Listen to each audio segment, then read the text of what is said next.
people you've never met and who may even be thousands of miles away, and literally see through their eyes so vividly that you can describe precisely what they're looking at. It's called remote viewing, and one of the world's finest exponents who's worked for people at NASA is sitting right over here, Joe McMoneagle.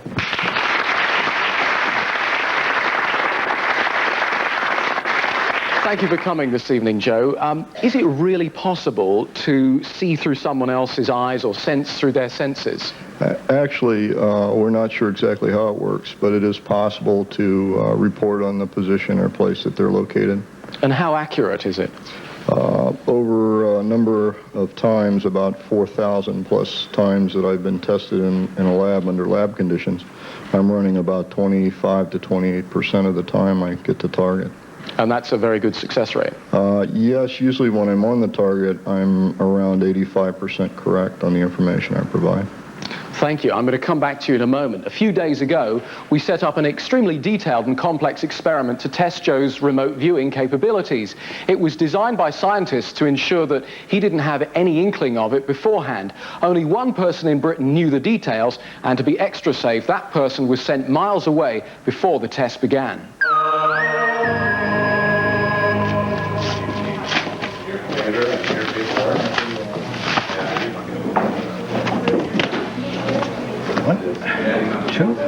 Four sealed envelopes. Which one will he choose? Number 4. The die says number 4. The envelope contains the secret location for his part in this remote viewing experiment. Okay. Meanwhile, Joe McMoneagle is on his way to a specially prepared room monitored by security cameras, where he'll be locked away while he attempts to demonstrate his extraordinary ability. He'll never be out of sight of one of our cameras. For the first time for anyone actually involved in the experiment, the site of the remote viewing is now revealed. Joe's used to all the paraphernalia. He's been tested thousands of times by US government agencies under strict laboratory conditions. Right. Okay. Is everything okay for you? Oh, yes. That's fine. Yeah. Okay. So it's a minute to 10:15. We'll be starting in a minute. Accurate timing is important. The person transmitting must be in precisely the right place when Joe starts his remote viewing. The person who's out there at the site at the moment.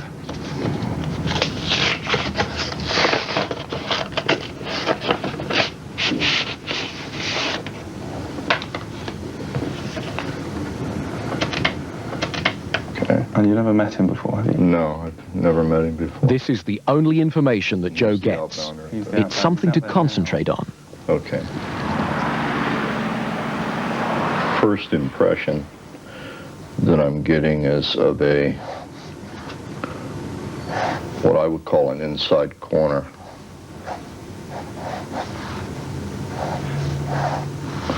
And there's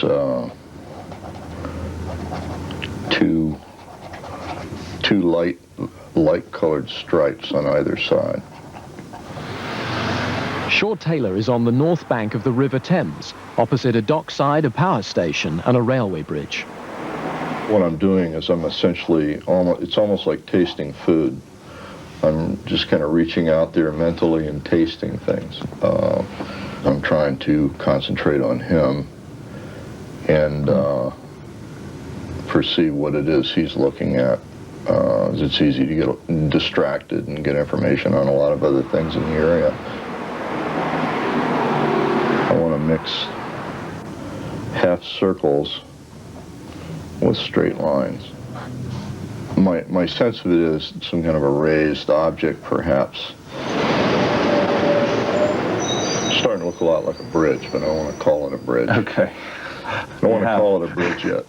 Looks a lot like a bridge, but I don't know if this is a walkway or if this is actually a waterway. This could be water as well.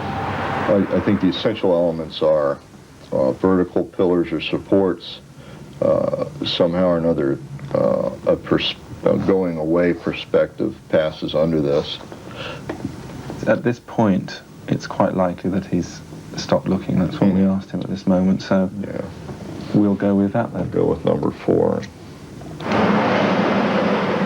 He's on his way to the location to see for himself how accurate he's been, and to meet Shaw Taylor for the first time.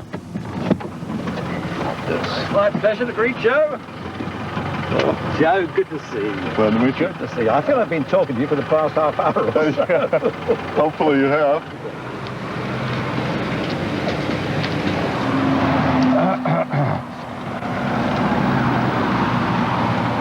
The moment of truth. Water? You've got water, certainly. Up here. Now, I tell you what is very interesting, because I know the bridge, and I was very much aware of trains passing over it. Yeah. So I must confess it is quite possible. I'm not trying to stretch it too... I kept getting a great throughway with some kind of the arches or something at the end. The incredible thing is that he could have described anything in London. A churchyard, a stadium, a park, a railway station, almost anything. But it was water and a bridge, just as Shaw could see it.